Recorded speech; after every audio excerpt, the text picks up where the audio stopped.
আমি আপনার ইচ্ছা পূরণ করব, তবে আপনি মহাদেবকে তুষ্ট করে তার কাছে বর চান, যাতে মর্তে পতনকালে তিনি আমাকে মস্তকে ধারণ করেন।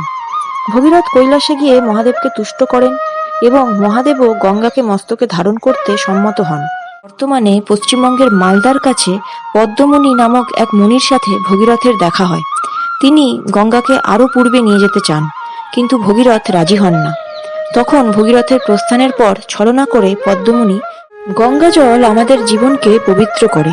পুজোর সময় গঙ্গা জল ছিটিয়েই হোক বা কোনো পুণ্যলগ্নে গঙ্গা স্নান, গঙ্গা যেন আমাদের মুক্তির পথ, সেখানেই বিলীন হয়ে যায় সব পাপ। হিন্দু শাস্ত্র মতে দেবী গঙ্গা নদী হয়ে মর্তে এসেছিলেন এবং সেই সময়কাল থেকেই মানুষের মুক্তির পথ দেখায় এই গঙ্গা। গঙ্গা জল ছাড়া সব পুজো অসম্পূর্ণ। মৃত্যুর পরেও সেই গঙ্গার বুকেই বিলীন হয়ে যায় মানুষের অস্থি। কেন এমন বিশ্বাস প্রচলিত? কেনই বা গঙ্গা মর্তে এসেছিলেন? চলুন গোড়া থেকে শুরু করা যাক সেই গল্প। বন্ধুরা, শ্রীরাম যে বংশের রাজা ছিলেন তা হলো ইক্ষ্বাকু বংশ। পুরাকালে এই বংশে সগর নামক এক রাজা ছিলেন। তিনি পুত্র কামনায় নিজের দুই স্ত্রীকে নিয়ে মহাদেবের কাছে তপস্যা করতে শুরু করেন। মহাদেবের আশীর্বাদে তার প্রথম পত্নীর দ্বারা 60,000 পুত্র এবং দ্বিতীয় পত্নীর দ্বারা একটি পুত্র জন্মগ্রহণ করে। একবার রাজা সগর অশ্বমেধ যজ্ঞ করেন এবং সেই অশ্ব বিচরণ করতে করতে এক জলশূন্য সমুদ্রের কাছে এসে অন্তর্হিত হয়। রাজা সগর যজ্ঞের ঘোড়াগুলিকে খোঁজার দায়িত্ব দেন তার 60,000 পুত্রকে। ঘোড়াগুলিকে কোথাও না পেয়ে তারা সেই জলশূন্য সমুদ্রের কাছে এসে সমুদ্র খুঁড়তে শুরু করেন। ক্রমে তারা পাতালে পৌঁছান এবং কপিল মুনিকে দেখতে পান। তাকে চোর মনে করে সগরের 60,000 পুত্র রাগের বশে তার দিকে অগ্রসর হন, কিন্তু কপিল মুনির দৃষ্টির তেজে তখনই তারা সকলে ভস্ম হয়ে যান। সগরের অপর পত্নীর গর্ভজাত পুত্র অসমঞ্জা ভালো মানুষ ছিলেন না, কিন্তু তার পুত্র অংশুমান ধার্মিক ও সৎ ছিলেন। রাজা সগর নারদের কাছে 60,000 পুত্রের মৃত্যু সংবাদ শুনে শোকার্ত হয়ে পড়েন এবং পৌত্র অংশুমানকে বলেন যজ্ঞের অশ্ব খুঁজে নিয়ে আসতে। অংশুমান পাতালে গিয়ে কপিল মুনিকে প্রণাম করে যজ্ঞের ঘোড়া ও তার 60,000 পিতৃব্যের তর্পণের জন্য জল চাইলেন। কপিল মুনি তার ব্যবহারে প্রসন্ন হয়ে তাকে যজ্ঞের ঘোড়া ফেরত দিয়ে যজ্ঞ সমাপ্ত করতে বলেন ও ভবিষ্যৎবাণী করেন যে অংশুমানের পৌত্র ভগীরথ মহাদেবকে তুষ্ট করে স্বর্গ থেকে গঙ্গা আনবেন। একমাত্র সেই জলের দ্বারাই 60,000 সগর পুত্রের মুক্তি সম্ভব। বন্ধুরা, এরপর সগর যজ্ঞ সমাপ্ত করেন এবং যেহেতু তার 60,000 পুত্র সন্তান সমুদ্রের বুকে ভস্ম হয়ে যায়, তাই সমুদ্রকে তিনি পুত্ররূপে কল্পনা করলেন। সেই থেকেই সমুদ্রের আরেক নাম হলো সাগর, অর্থাৎ রাজা সগরের পুত্র। বন্ধুরা, এই সাগরটি বর্তমানের বঙ্গোপসাগর। যথাক্রমে রাজা অংশুমানের পৌত্র ভগীরথ হিমালয়ে গিয়ে গঙ্গার আরাধনা করেন। গঙ্গা তাকে দেখা দেওয়ার পর তিনি বলেন যে আমার 60,000 পূর্বপুরুষ কপিল মুনির শাপে ভস্মীভূত হয়েছেন। আপনি তাদের দেহাবশেষ জলসিক্ত করুন, তবেই তারা স্বর্গে যেতে পারবেন।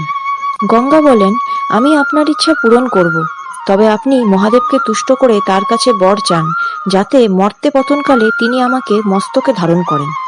ভগীরথ কৈলাসে গিয়ে মহাদেবকে তুষ্ট করেন এবং মহাদেবও গঙ্গাকে মস্তকে ধারণ করতে সম্মত হন। এইভাবেই গঙ্গার মর্তে আগমন হয় এবং রাজা ভগীরথ শঙ্খ বাজিয়ে গঙ্গাকে পথ দেখিয়ে মর্তে নিয়ে চলেন। পথে বারাণসীর কাছে জহ্ন মুনি নামক এক মুনি ভগীরথের পিছনে গঙ্গার জলরাশি দেখে ভয় পেয়ে যান ও ভাবেন যে এই স্থানের ওপরে এত জলরাশি যদি যায় তাহলে তার সব ধ্বংস হয়ে যাবে। তাই তিনি গঙ্গার প্রথম জল নিয়ে তার মুখে ঢালেন ও গঙ্গার প্রবাহ বন্ধ হয়। ভগীরথ এই ঘটনা দেখে জহ্নমুনিকে সব বৃত্তান্ত বলেন এবং তার কাছে প্রার্থনা করেন যাতে তিনি সেই জলরাশি ফিরিয়ে দেন। কিন্তু এমতাবস্থায় মুখ থেকে প্রথম জল বার করলে তা এঁঠো হয়ে অপবিত্র হয়ে যেত। তাই জহ্নমুনি কান দিয়ে গঙ্গাকে বের করে দিলেন। এই ঘটনার সময় জহ্নমুনি গঙ্গাকে তার সন্তান রূপে কল্পনা করেন, তাই গঙ্গার আরেক নাম হলো জাহ্নবী। এরপর বর্তমানে পশ্চিমবঙ্গের মালদার কাছে পদ্মমণি নামক এক মুনির সাথে ভগীরথের দেখা হয়। তিনি গঙ্গাকে আরো পূর্বে নিয়ে যেতে চান, কিন্তু ভগীরথ রাজি হন না। তখন ভগীরথের প্রস্থানের পর ছলনা করে পদ্মমুনি ভগীরথের রূপ ধারণ করেন ও শঙ্খ বাজিয়ে পূর্বের দিকে এগিয়ে চলেন। গঙ্গা বুঝতে না পেরে সেই স্থান থেকে দুভাগে বিভক্ত হয়ে এগিয়ে চলে। দুই নদীর যেটি ভগীরথ এনেছিলেন সেটি বর্তমানের ভাগীরথী ও পদ্মমুনির দ্বারা বর্তমান বাংলাদেশের নদীটি পদ্মা নামে বিখ্যাত। যেহেতু পদ্মমণি ছলনা করেন, তাই শুধুমাত্র ভাগীরথী গঙ্গা দেবী রূপে পূজিত হয়। শেষে সেই ভস্মস্থানে গঙ্গা বাহিত হন এবং ক্রমে সেই স্থান থেকে সাগরে পতিত হলে সাগরও জলপূর্ণ হয়। বন্ধুরা, এই স্থানকেই বর্তমানে গঙ্গাসাগর বলা হয় এবং এই স্থানেই কপিল মুনির আশ্রম অবস্থিত। শুনেও অবাক লাগে যে বর্তমানের পুজো অর্চনা থেকে শুরু করে গঙ্গা স্থান ও গঙ্গায় অস্থি বিসর্জন করলে মুক্তি পাওয়ার পিছনে এত বড় এক কাহিনী আছে।